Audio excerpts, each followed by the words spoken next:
13 April 1984, Yang di-Pertuan Agong dianugerahkan pingat emas Order Olimpik.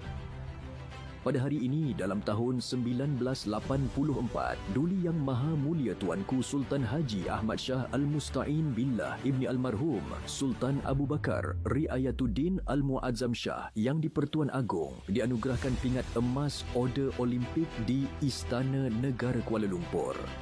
Anugerah tersebut disampaikan oleh Encik Ashwini Kumar, Naib Presiden Majlis Olimpik Antarabangsa (IOC).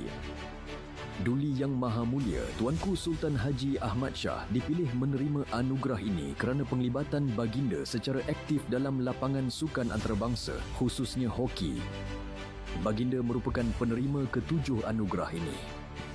Duli Yang Maha Mulia Tuanku Sultan Haji Ahmad Shah menyifatkan penganugerahan pingat emas ini sebagai penghormatan kepada seluruh rakyat Malaysia dan kejayaan badan-badan sukan terutama Majlis Olimpik Malaysia (MOM) yang berjaya mengelola beberapa kejohanan bertaraf antarabangsa.